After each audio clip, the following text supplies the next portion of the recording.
Bueno, vamos a empezar esta segunda mesa que comentábamos cuando presentábamos la jornada, que es la primera mesa, esta magistral mesa que nos ha precedido en esta sesión, y vamos a hablar de cuáles eran los problemas, qué situación nos encontrábamos a nivel general, a nivel nacional, a nivel provincial y en el caso concreto de Mijas. Y en esta segunda mesa pues avanzábamos que la idea era buscar las soluciones, cómo enfrentarnos a esos problemas que nos aquejan en un tema tan delicado, ¿no?, como es el de la vivienda y que afecta tanto a nuestros compatriotas.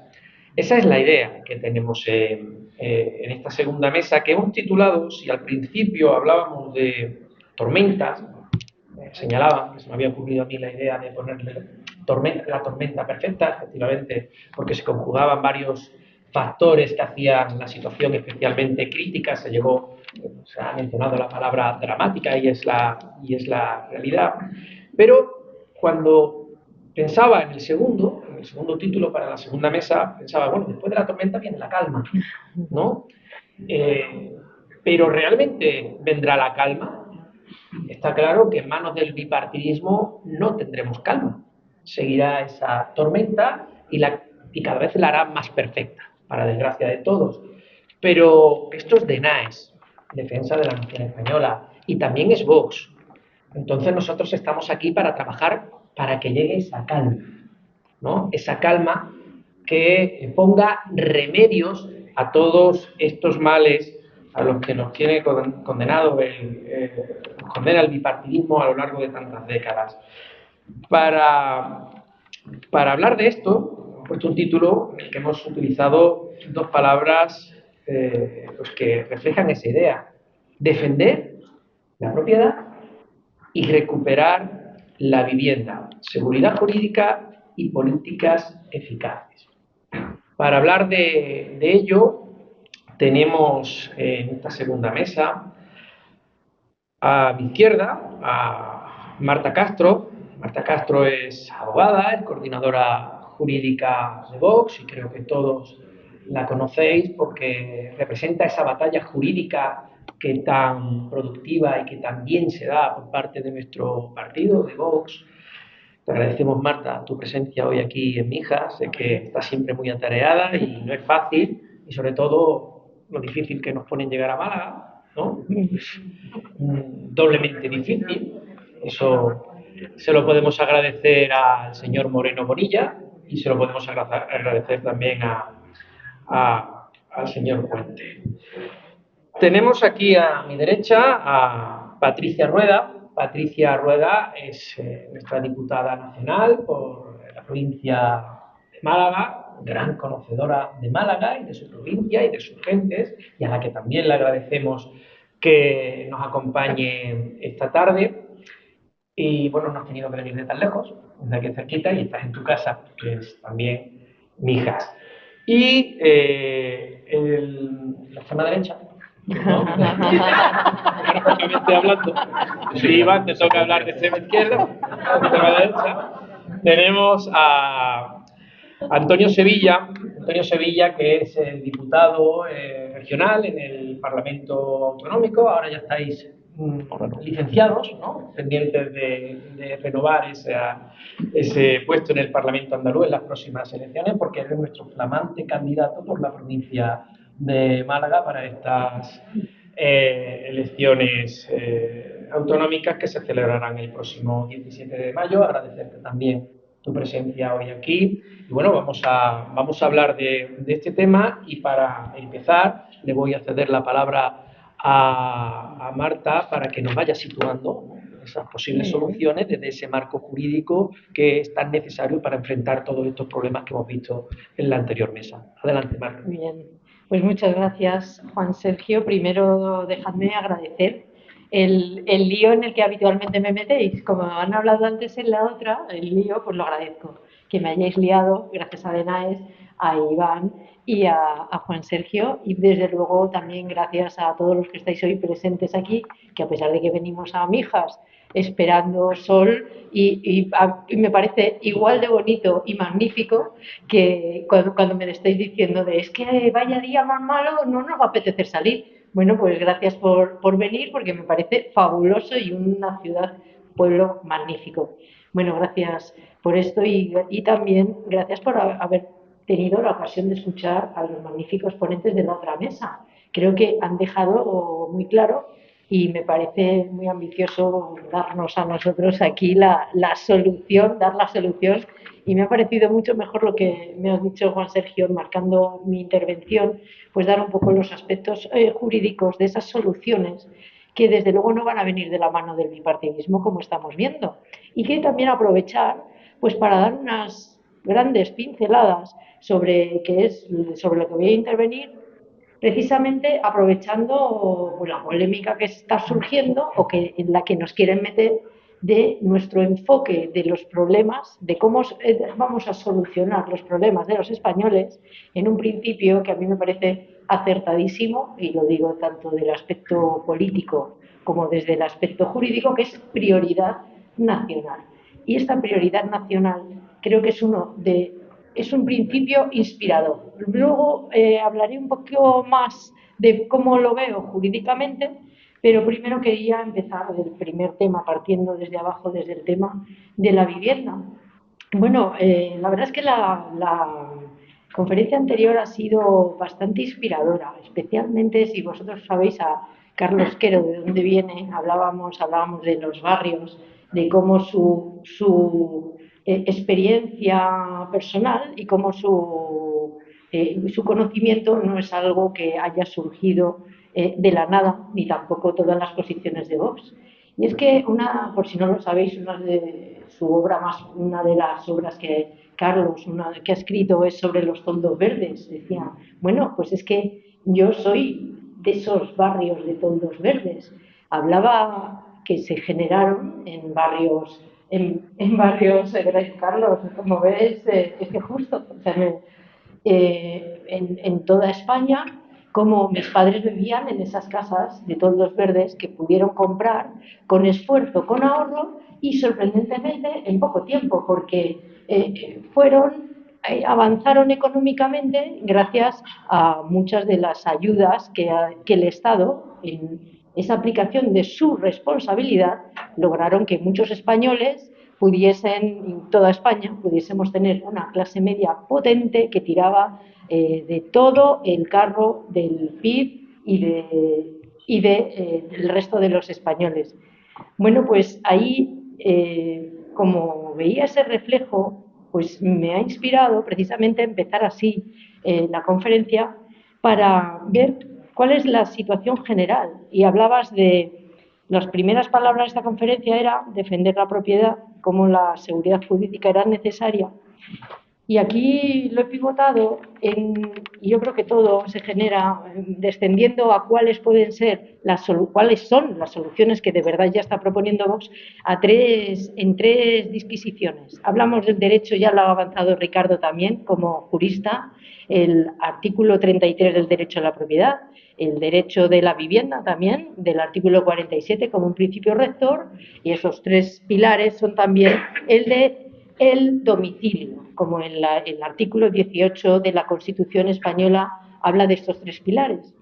Y aquí voy a meter ya como la noticia importante respecto a la prioridad nacional, y es que frente a los que nos acusen de que sea institucional, me gustaría recordarles y que todos tuviésemos en la cabeza que ya en el 87 nuestro Tribunal Constitucional, antes de que fuese cooptado por las largas manos de los socialistas, ya estaba hablando en una sentencia 107 en el 84, 1984, que ya estaban diciendo que donde se aplicaba la Constitución y los derechos, hay derechos que puede ser del ciudadano universal, no son las palabras exactas, es una interpretación un poco peculiar. Pero lo que sí hablaba era de los derechos de los españoles, por eso ha estado muy acertado Ricardo cuando ha mencionado cómo es el derecho de los españoles. Y cojo también como como elemento constructor el comentario que ha hecho Carlos Quero en cuanto a qué leyes tenemos ahora mismo, cómo han institucionalizado una discriminación positiva y por qué se va a negar la discriminación positiva a favor de los españoles frente a otros que no lo son.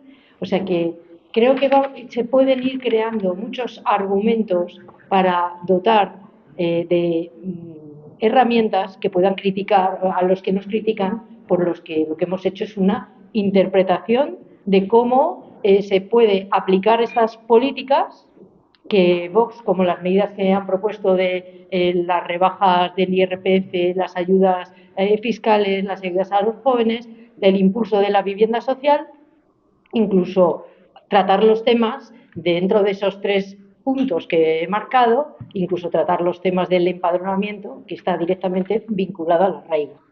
O sea, como veis, la estructura del derecho de la propiedad, que desde luego sale muy resentido de las políticas y de las normas que se están aplicando ahora en realidad, como el propietario está claramente desfavorecido, como el propietario, ante su no protección por las normas que tenemos en los juzgados, para poder acceder a un desahucio rápido, para proteger su derecho a la propiedad, para proteger, en realidad, en algunos casos, incluso la vivienda habitual es en realidad una inversión en la más grande que suelen hacer todas las familias, pues cómo se encuentra desprotegido. Ante esta inseguridad, las normas es un requisito, pueden ser el único elemento a modificar para conseguir mejorar esta situación. Pues pueden ser ayuda, desde luego las que tenemos ahora mismo no, porque muchas normas, la ley de enjuiciamiento civil, la ley de arrendamientos urbanos y otras normas que el propio concepto de vulnerabilidad que se aplica, pues la verdad es que lo que falla es la práctica y esas interpretaciones que luego vemos que tenemos, juzgados colapsados, una interpretación sobre los informes que se aplican de vulnerabilidad que no son tan rigurosos como lo que deberían ser. Entonces aquí hago otra parada sobre otro elemento en el que se tiene que focalizar para poder llegar a esas soluciones que Vox está proponiendo y que desde luego vemos que son necesarias. En este caso, en cuanto está en tela de juicio precisamente el empadronamiento, cómo los certificados de empadronamiento y el concepto de arraigo puede afectar, cómo afecta a la ley de extranjería, y cómo toda la avalancha, incluso la regularización de inmigrantes, puede estar afectando y qué interpretación se le debe dar. Bueno, pues como he dicho antes, la protección a quienes han estado contribuyendo más es un elemento que está admitido. O sea, la fiscalidad positiva que valore a quien ha introducido beneficios, ha introducido además, ha estado contribuyendo, como todos los españoles contribuimos a través de nuestra declaración de la renta, es un requisito que no es inconstitucional. Es un requisito que ahonda en la proporcionalidad, en los principios de solidaridad y el principio de solidaridad que también está inscrito en nuestra Constitución. O sea, estamos ejercitando nuestros propios derechos. No se puede convertir como han convertido España y el uso de los presupuestos generales y el uso del dinero que tanto esfuerzo cuesta aportar a todos los españoles, para acabar convirtiendo en lo que parece o quieren convertir una ONG universal. Nos está llevando al colapso que estamos viendo en los últimos años de todas las instituciones. Un colapso efectivo, un colapso en el que la sanidad está colapsada y no se atienden en tiempos suficientes, Creo que aquí en Andalucía hay ejemplos escandalosos que se han sufrido, como el colapso de la seguridad social, en la que queda en tela de juicio hasta incluso el pago de pensiones, el colapso incluso de las infraestructuras. Hemos tenido un apagón porque las infraestructuras no están bien mantenidas. Hemos tenido el lamentable accidente en Adamuz porque no se está invirtiendo suficientemente en el mantenimiento de las estructuras. También no olvidemos el mismo parámetro en Gélida, en Cataluña. O sea, es generalizado. Pues bien, pues estando en que estamos proponiendo unas medidas que son positivas, proactivas, que además son proporcionales, que es una discriminación positiva, que por otra parte el bipartidismo, como bien ha dicho Carlos, el que dice que es inconstitucional y va corriendo el PP a decir, y como lo dice la izquierda también, yo digo que es inconstitucional, pues yo les digo que algo estamos haciendo bien, cuando lo que nos están atacando tanto precisamente, y os estoy dando los argumentos que sostienen que esta es la vía. Ellos no se han atrevido ni se les ocurre por ningún... Están muy lejos de pensar que puedan ellos darnos la solución, cuando ellos mismos son el mismo problema, son los que están originando el problema. Pues bien, la inseguridad jurídica acabaría precisamente con estas interpretaciones. Y aquí voy a otro principio inspirador que Vox está manteniendo desde hace mucho tiempo, que es la desregularización. Estamos ante una avalancha regulatoria de cuestiones que están reguladas o hiperreguladas, pero que no solucionan el problema. Y aquí muchas veces creo que las medidas que se están proponiendo es ir a lo esencial, ir a lo esencial, ir a lo básico. Y lo básico, pues a veces es, como también han dicho ya en la otra mesa, esto es economía y la economía de casa no falla. Y la economía familiar no falla y en casa se sabe perfectamente cómo tiene que cuadrar las cuentas para que lo que entre y lo que sale pueda estar perfectamente delimitado, porque los españoles somos, además, cumplidores, responsables y fervientes defensores de la ley. Y yo creo que en este sentido nos acompaña el espíritu del pueblo español en ese cumplimiento. Me puedo meter más cosas, o sea, voy a meter un poco de tinte jurídico, ¿no? Que para eso, primero, es mi zona de confort, ¿no? Y segundo, que yo creo que puedo aportar algunos argumentos que hagan entendible cuando estén diciendo, hoy me han dicho por aquí que Telecinco ha abierto haciendo comparación de prioridad nacional, o sea que por eso yo aquí en Málaga ha sido la que ha estado muy atenta y es la que me ha dicho, bueno, pues tenemos los tres problemas y tenemos la solución.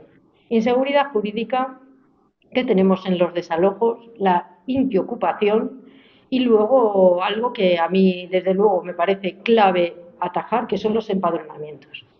Cuando nos digan es que todo el mundo tiene derecho a estar empadronado, todo el mundo de todo el mundo, o sea, es literal.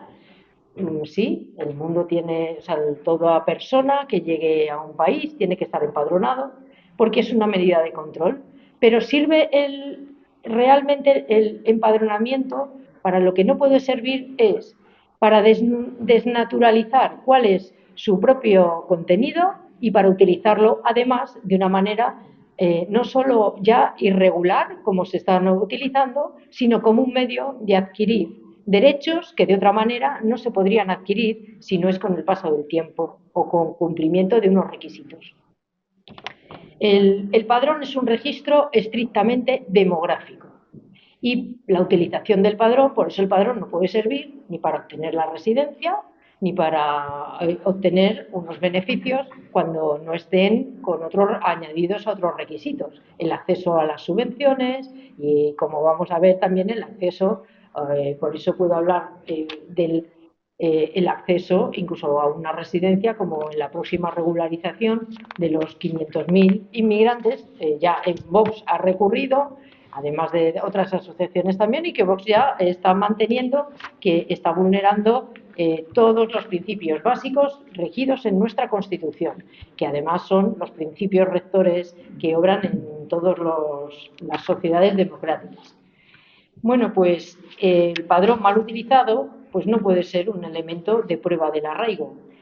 Para un desalojo pues tienen que incrementarse además pues ese concepto de informes de vulnerabilidad que algunas asociaciones, rebajando los requisitos, las exigencias que la ley permite, pues con cierta laxitud dan, y que incluso la irregularidad en esos empadronamientos son los que permiten no poder tener ni el derecho el propietario a un propio derecho de propiedad. Yo que había dicho que iba a ser 5 minutos, creo que pues entonces voy al meollo de esos 5 minutos para no ser.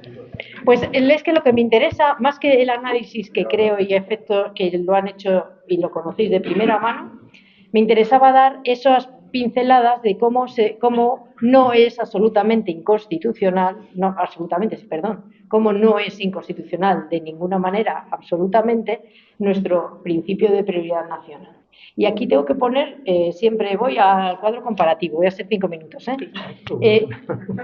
Resulta que además de la sentencia del Constitucional, que es a fuego, hay que grabarse, la 107 del 84, resulta que el Reino Unido y el TJUE, que es el Tribunal de Justicia de la Unión Europea, en la que el PSOE y el PP se van a hartar de decirnos que esto está vulnerando todos los derechos fundamentales, pues en 2016, o sea, casi hace 10 años, ya dio por válido que el Reino Unido pudiese tener vinculado a una residencia habitual esta discriminación positiva por residencia. Y lo dice vinculado a salvaguardar las fianzas del país. O sea, vinculado directamente, como os he explicado, a quién es el que contribuye a las arcas del Estado y cómo se reparten en presupuestos las arcas del Estado. Pero es que también lo tienen los holandeses.